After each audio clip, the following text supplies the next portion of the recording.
Greetings, friend, and welcome to the Between the Covers podcast, where we are working every day to remove the self limiting beliefs that are preventing us from becoming the heroes of our own stories. I am Marcus Spar, and it is time for this month's hero study.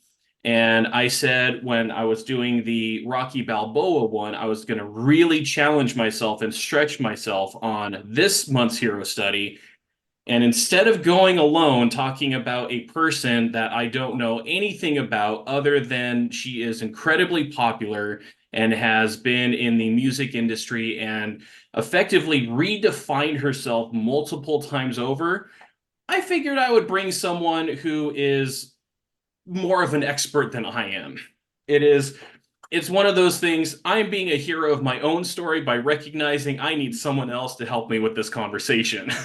So I recently reconnected with a dear friend of mine who I just reached out to and was like, "Hey, do you happen to be a Taylor Swift fan?" And they get back to me and they're like, "Well, yes, I kind of am. Why are you asking?" A very valid question.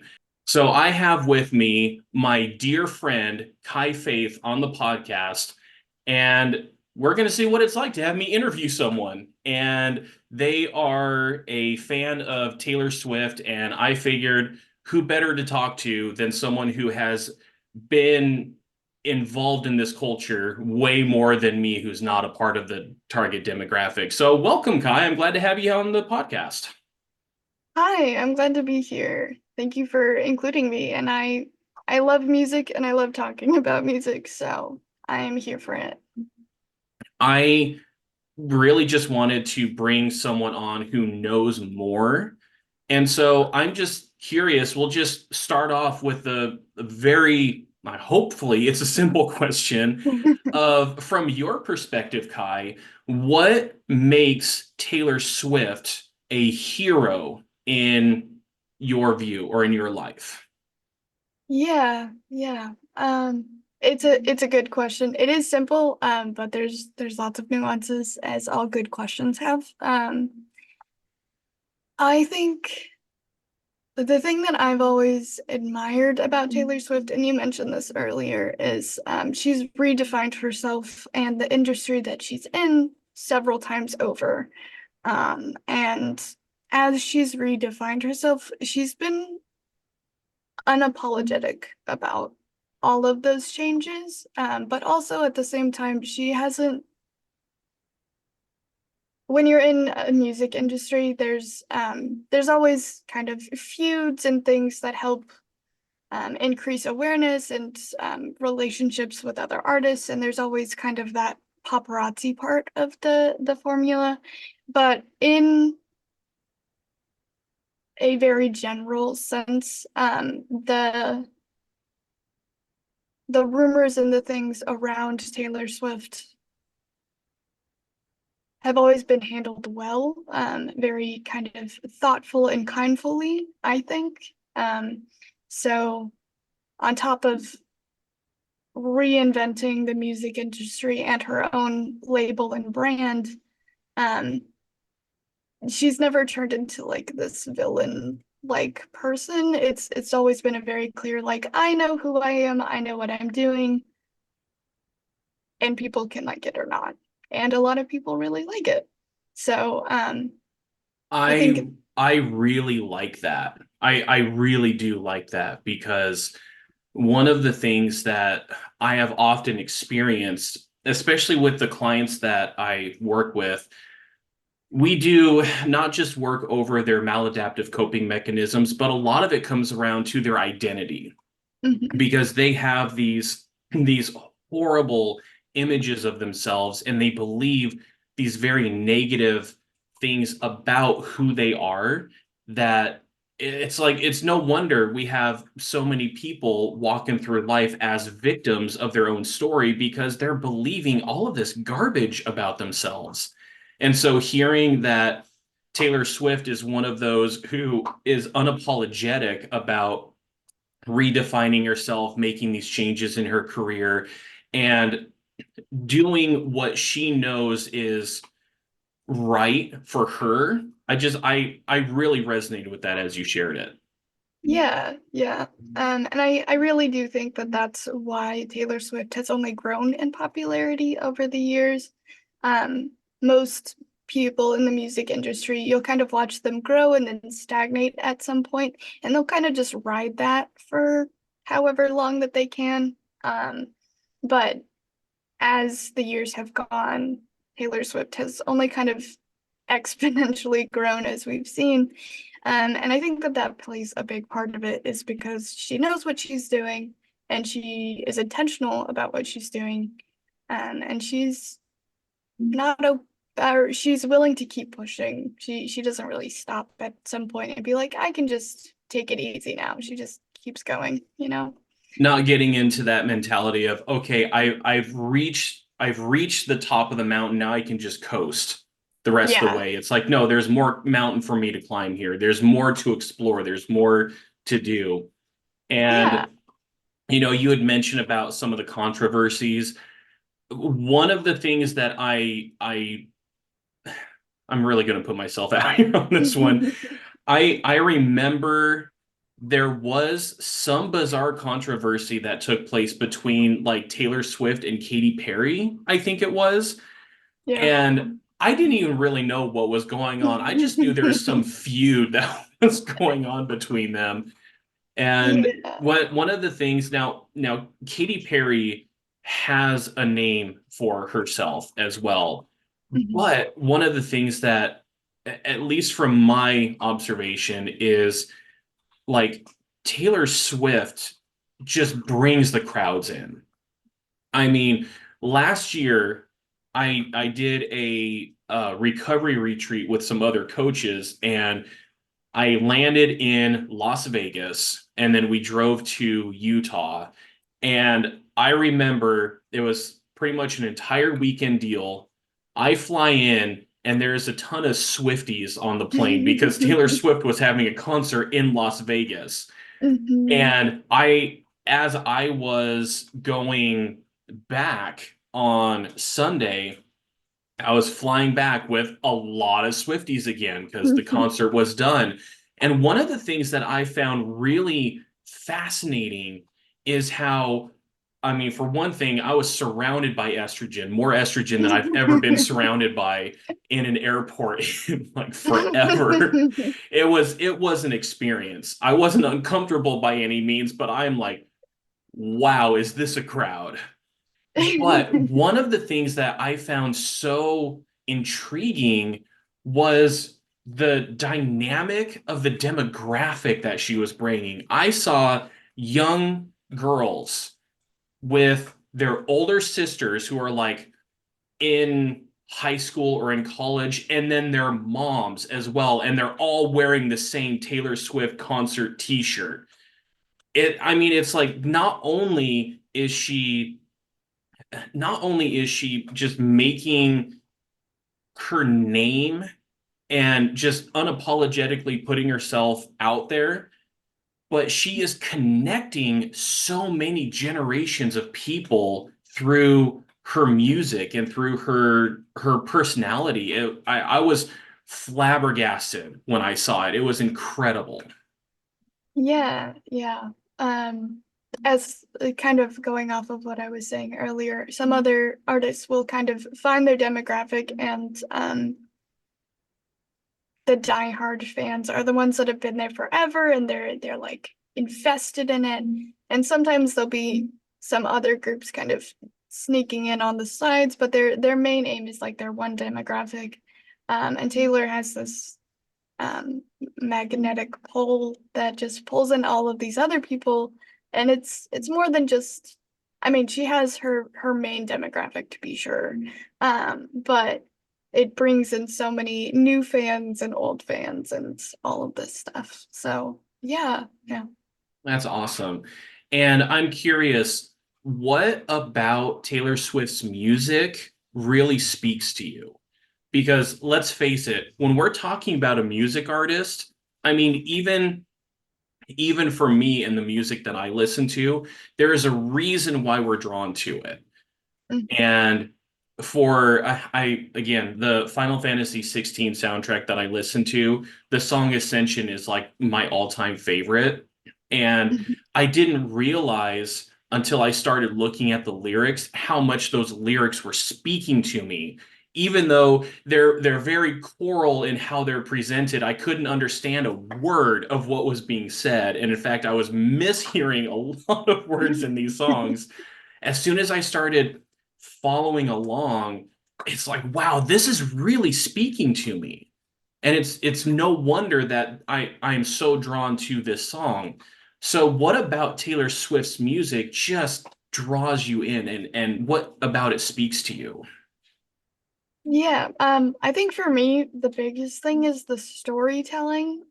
Even from a very young age, I remember maybe like being mid 10-ish, 5 or 6 or 10 or something.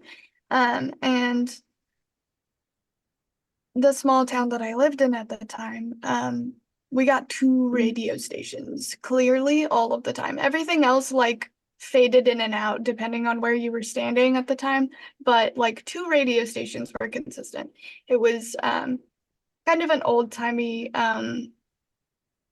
like 80s and 90s, early 2000s Christian music, and then country music, and that was it. Like the two options, unless you had CDs or other forms of music like iPods, and those were just starting to come out. So all that just um Okay, I love how you described it, that it's like, depending on where you stood was determined how clear some of these other stations came in.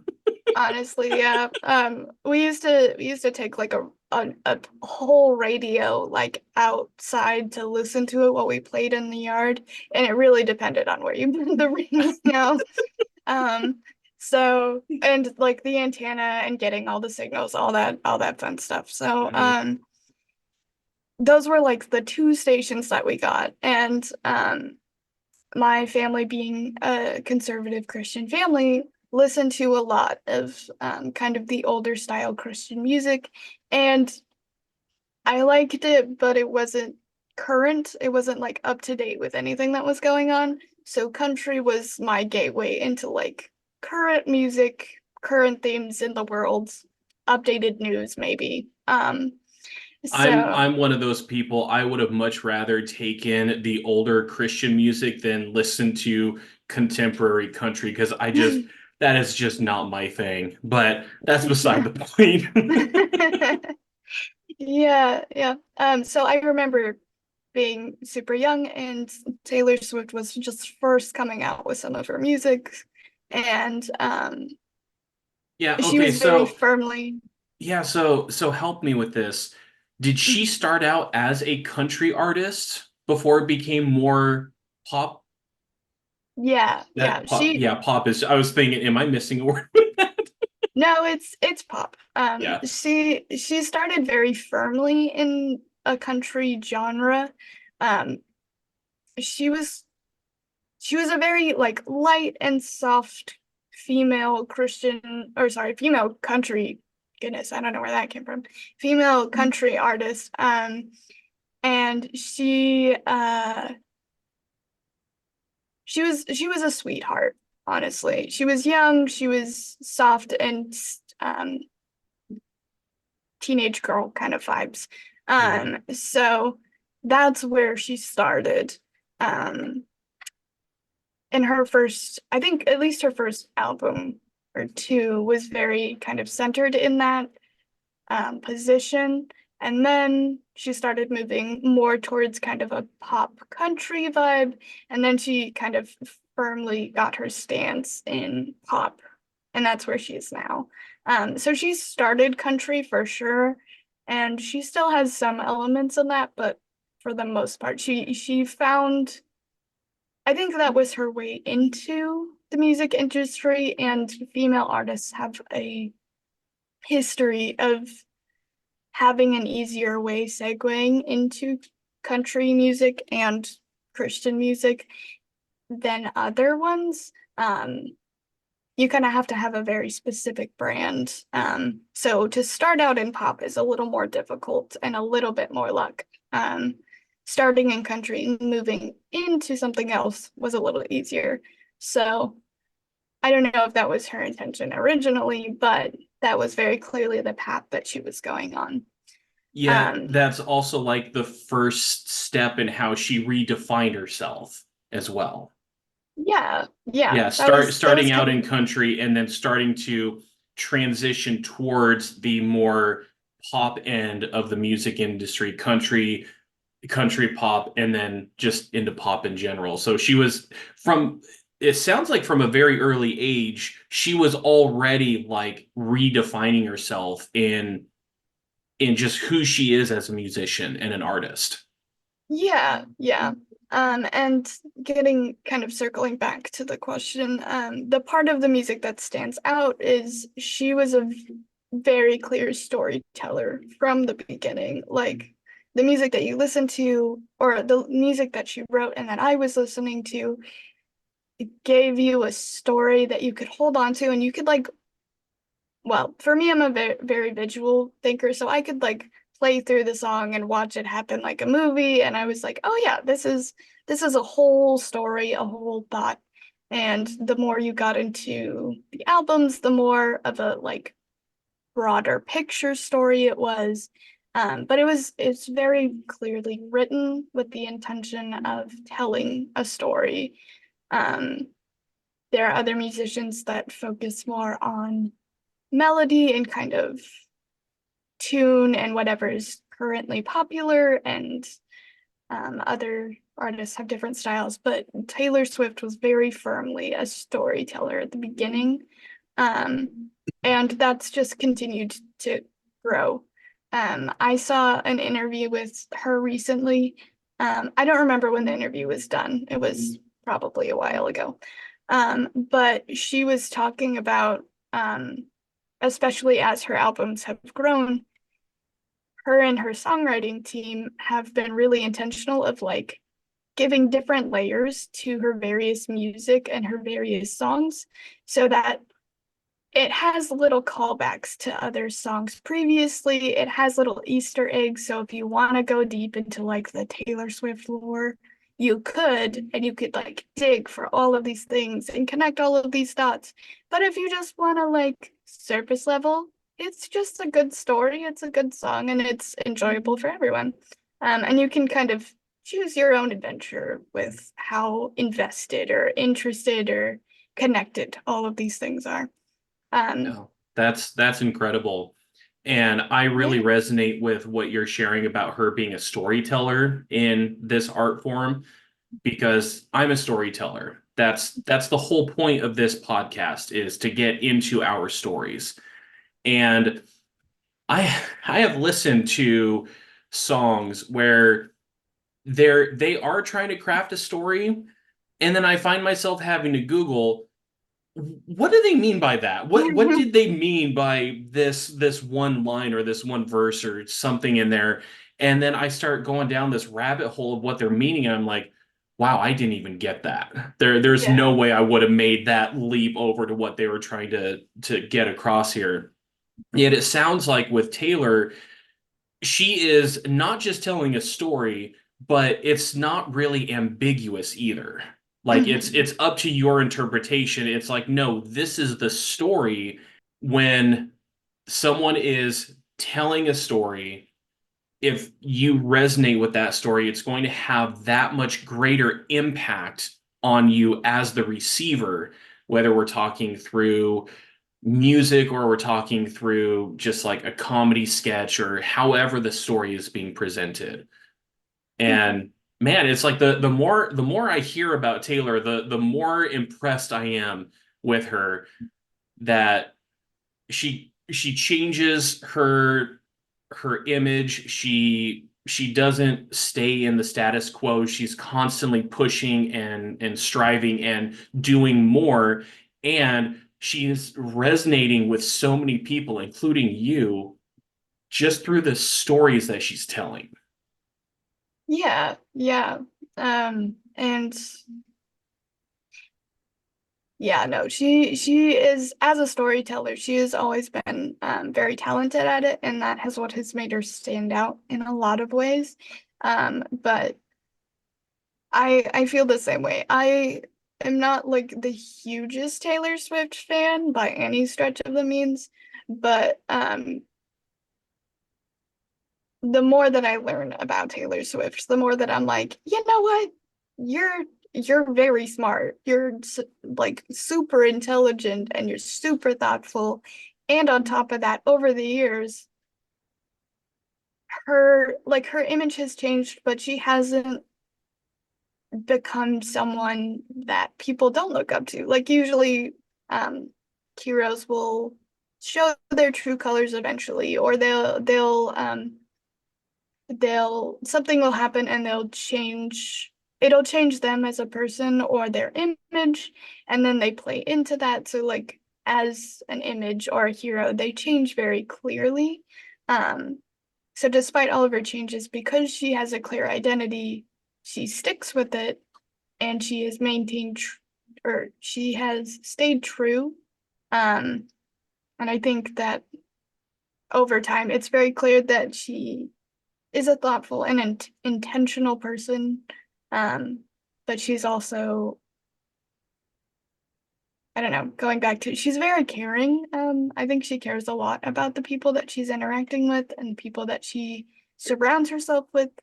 Um, so there's a depth to her that, like, if you get more detailed into it, there's more to be found and more to be learned, but it's not a heinous depth, I guess. It is such a common story these days where you have someone who gets a certain level of fame and then they end up using that fame, that power that they get from it as a means to manipulate or control or even coerce their fans or people that they work with. And it reminds me of just how individuals that have that kind of power, it can corrupt them. And yet it sounds like, and again, I'm glad I almost called you a Swiftie when we started this, but it sounds like you're not No. quite a Swiftie. But I imagine that her work wouldn't resonate so much with all of these different people if there wasn't something truly genuine behind it. Yeah. And that seems to be the case here. And I am totally open to being incorrect in this assumption, but based on what you're sharing with me, it it really seems like that she's she's not letting the fame go to her head, and she's to a certain degree probably even remembering where she came from as well. Yeah, yeah. I think because her writing team are always kind of looking back and weaving this really interesting tapestry of music all together.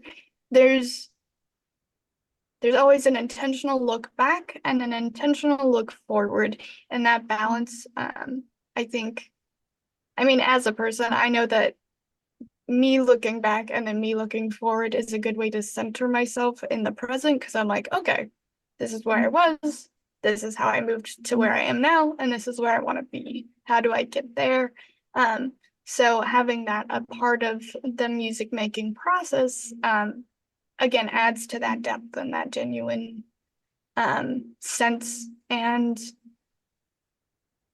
people are popular for a lot of reasons, but maintaining popularity comes people, I think, intuitively are able to sense the genuine thing. So even if they can't like put it to words, they're like, you know what, there's something about this Taylor Swift. I get it. I get it. She's Well, very I genuine because she's very intentional, and people can tell, which I think explains a lot about Taylor Swift. so it's probably not too much of a stretch for me to say that Taylor Swift is the genuine article. I don't think so. I think that that is a very true thing to say, and I think that the test of time has proven that to be true more than anything. So yeah, I think that that would not be a stretch in my imagination now.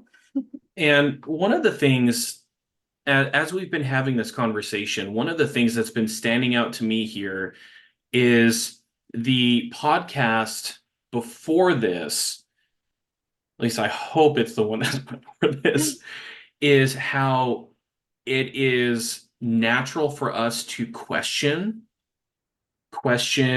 where we came from, question the stories that we're telling ourselves, and question what's been fed to us. And one of the things that comes from this line of questioning that we will inevitably bring is change. We do not remain the same from even year to year. I mean, I am almost in my fourth decade of life. I'm not anywhere close to where I used to be back when I was in my 20s and even in my early 30s. And one of the things that seems to happen a lot is once someone makes a name for themselves, people just kind of want to pin them into that. It's like, no, this is who you are. This is the kind of music that you create, or this is the kind of story that you tell. And then people don't want to be held within this cage of someone else's own making. So the fact that Taylor Swift continues to redefine herself is like, no, I am going to grow as a person and as an artist, and I'm not going to let you guys keep me within this snapshot of time that you believe is what I'm supposed to be. That Mhm. sounds really heroic in my book. Yeah, and a super great example of this with Taylor is I don't know how much you heard about Taylor's version of various songs of hers, but she started in country. She had a very clear label deal, and it was very, she kept redefining herself, and that was really important. But it was also clear at the beginning that she was doing what the label needed her to do, what her record deal required of her. And that's true for a lot of artists, especially when they start out young. They get into contracts that exploit them, and they take advantage of their age and their naivete, and they run with that. Um, I want to say it's 2020, maybe 2022. It's been a couple years now. I'm not quite sure exactly when, but Taylor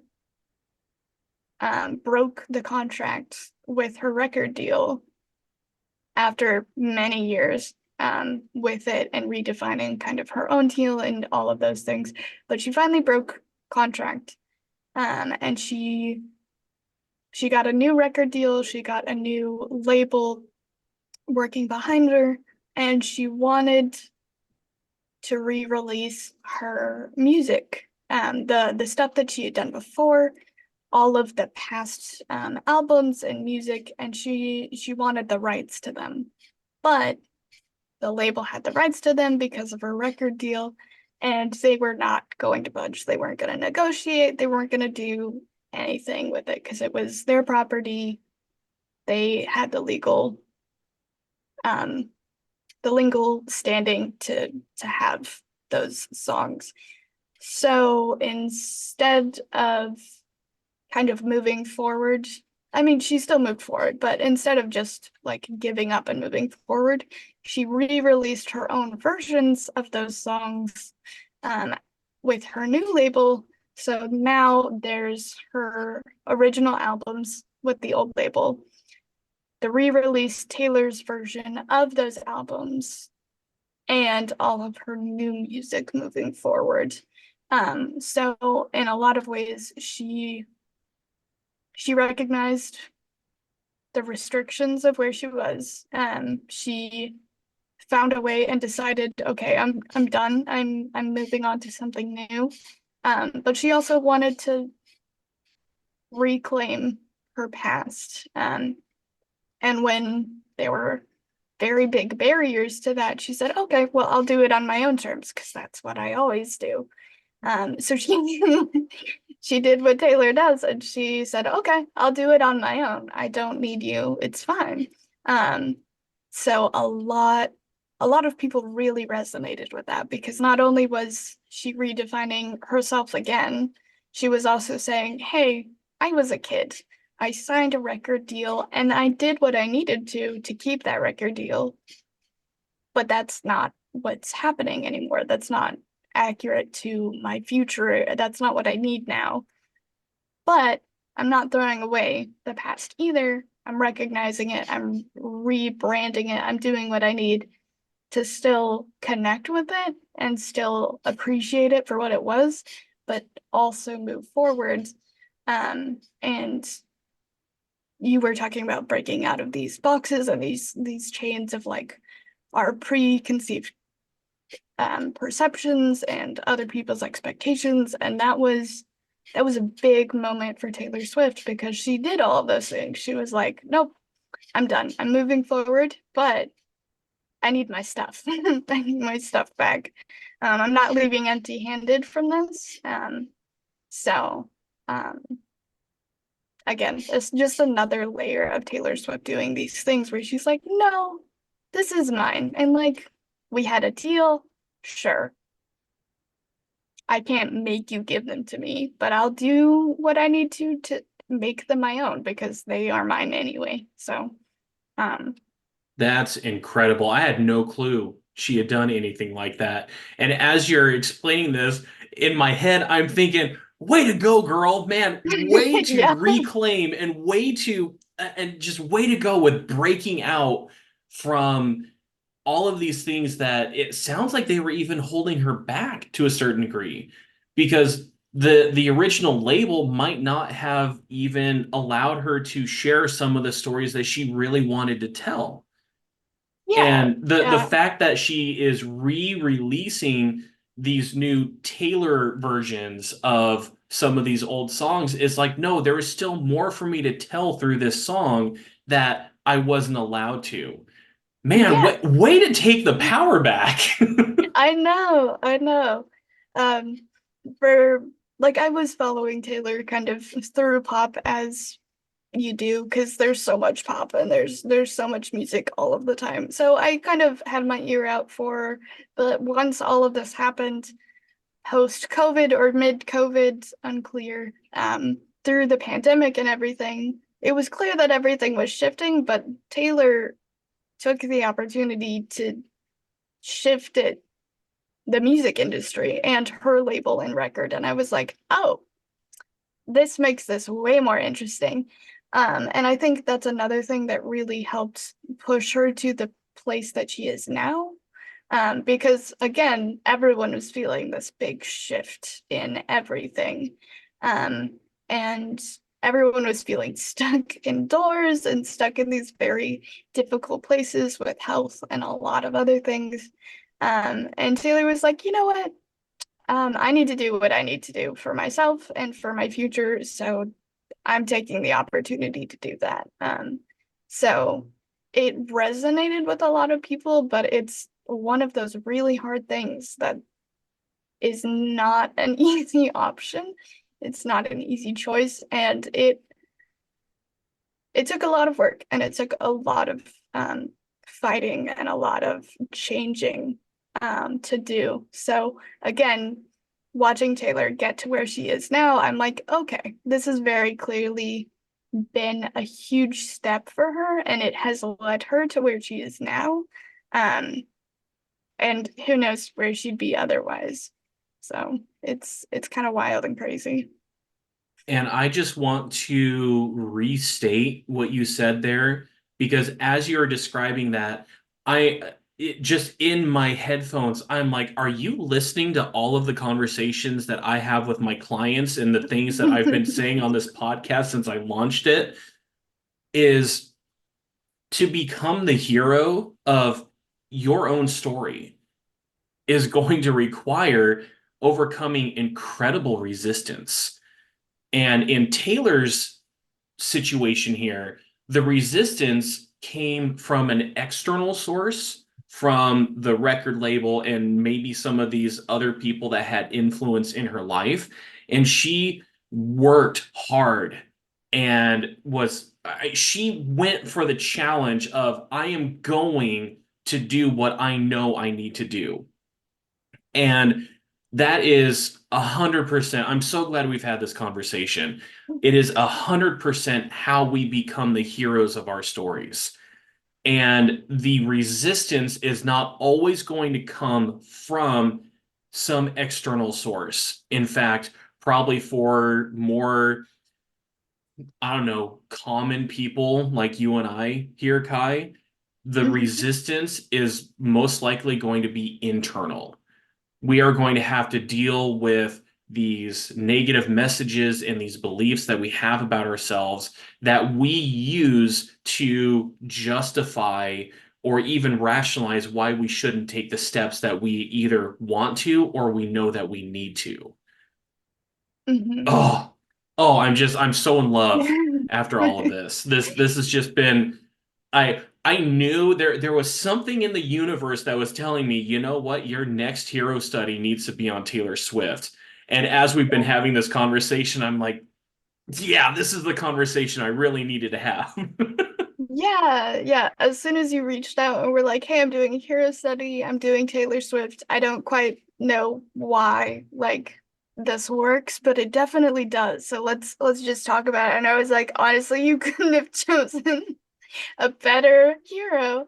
If that's your goal, this is the one. Like this is the current um hero of the music industry and the hero of a lot of people. So yeah, yeah, no. As soon as you reached out, it was like, oh, you're on the right track. You just don't know what's going on, and that's cool. I get to tell you, and you get to listen. I love that. Kai, I've just so enjoyed our conversation here. Is there anything else that's really standing out to you that you want to say about your experiences with Taylor Swift or how her work has impacted you in of the positive way that it has? Yeah. I think um at the end of the day, um the reason that Taylor Swift is so important to me and important to I think a lot of people is as a feminine human being in the world, I grew up knowing that there were restrictions to certain things that I was able to do, and there were a lot of rules that I had to follow. And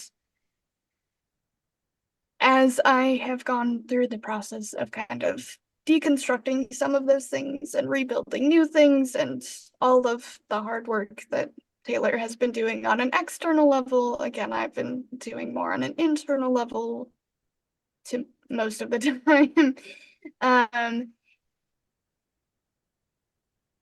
I think I always recognized that she was doing something different, and doing different things is hard.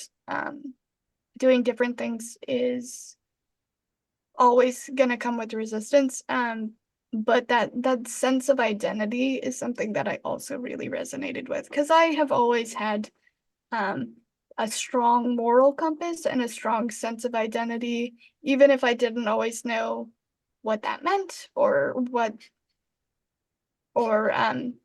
what restrictions came with that identity. And my identity has changed and shifted over the years, but I've always had a core sense of self. So it was really easy for me to be like, oh, I recognize that in Taylor and I recognize that in myself. And I can cheer Taylor Swift on because I'm like, I know what you're doing, and I know it's not easy, and I know it is not something that everyone is brave enough to do. Um, so it bleeds through the music in a lot of ways, and music has a way of resonating in a very special way. So the medium that she's choosing, the words and the way that she's choosing to express them, the way that she's just living her entire life, comes through the music, and it has always felt familiar. I think she has always felt familiar to me, and since I have kind of listened to her as she's gone from country to pop, um, I feel like I'm a part of the journey a little bit. And I think a lot of people feel the same way, especially people who have been listening a lot longer. They feel like they've gotten to hear Taylor grow up. They've gotten to hear Taylor learn how to be an adult and all of that fun jazz. So yeah, I think as kind of a closing general statement, Taylor Swift is someone that a lot of people want to be, and they hope to be something like her, at eventually in the future, and resonating with that sense of if Taylor Swift can do it, maybe we can too. Um, and yeah, yeah, just this communal sense of like we can be better, we can grow, and we can change, and there's reward in that. Taylor has only grown in popularity and only grown in her sphere of influence and all of these other things because everyone recognizes that change is hard, but it is worth it. So, Oh, I just want to sum up what you shared there in the great heroes in our lives are the ones that inspire us to greatness as well. And it sounds like that's exactly what Taylor has done for you. And who knows how many other people out there. yeah. Oh man, I don't even know where I want to go from here at this point. But um, yeah, It'll just I turn think into a Taylor Swift appreciation podcast. yeah, it would. Affirmations for Taylor Swift.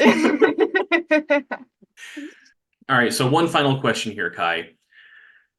I'm really going to stretch myself with this question, and that is if you were to recommend a couple of Taylor Swift songs for me to get into her kind of music and storytelling, what would you recommend? Yeah, yeah. I myself am partial to Our Song. It was one of the first it was the first album that she wrote, and it's kind of the one that I remember at an early age playing around, listening to the radio.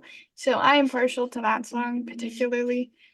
Um, but I think in general, Anti-Hero was a really big cultural moment for Taylor. That was one of the first albums that she released post-COVID and post changing labels and changing record deals.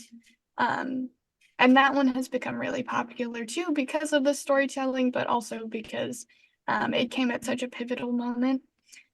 And then I think the other one that is always a really fun, easy one to listen to is Shake It Off. Um, it was really catchy. It's really popular. It's still really popular in culture and all things. But as always, if you take a deeper look at the lyrics and you kind of work your way through it, it still holds this really important truth through all of Taylor Swift's music. So it kind of sums up um, the unapologetic, genuine nature that Taylor Swift has. So, um, as a base point, those are always three really good ones to start off at. She has so many options. You can go through her whole history, and there's so much stuff. But yeah, Well, thanks so much for those recommendations. There's only one that you shared that I'm familiar with, and it's the Shake It Off. And it's mostly because of TikTok and YouTube shorts where they just keep having the there's nothing in my brain over and over again as dogs are just doing really crazy weird things. I can see coming up with a compilation of Odin doing crazy stuff and having that over it. oh Well, yeah, Kai, thank you so much for joining me for this podcast and lending your voice to the story of not just Taylor Swift and what you know about her, but also how she impacted you in becoming the hero of your own story as well. I'm so grateful that you were able to open my eyes, because I feel like this was a way better way of learning about her than just going online and searching what makes Taylor Swift a hero and seeing what, all these different opinions are, because you're someone I've really come to trust. You're someone that I love from the bottom of my heart, and I'm just so appreciative that you took the time to join me and open my eyes to this cultural phenomenon that is Taylor Swift, and how much of a hero she actually is in our living age. Yeah, thank you for having me, and I love talking about this stuff. So it's a great way for me to spend my day. Awesome. Well, I hope that you guys found this dive into the story of Taylor Swift and what makes her a hero inspiring. I know I've absolutely been inspired by this conversation, and I honestly don't know what the next hero is going to be. I've got a list of them. I'll probably go back to some fantasy character that I know a little more about. Maybe it's time to dive into Star Wars. We'll see what happens. But thank you so much for listening to this podcast, and we'll see you on the next one. And until then, live strong for today. Thanks so much for watching or listening to this podcast. If you like what you're hearing, then give this video a like and subscribe so you don't miss out on any future uploads. If you are interested in working with me, then take a look in the description where you can find my website or a link just to schedule a free 50-minute one-on-one call with me. Looking forward to talking with you soon.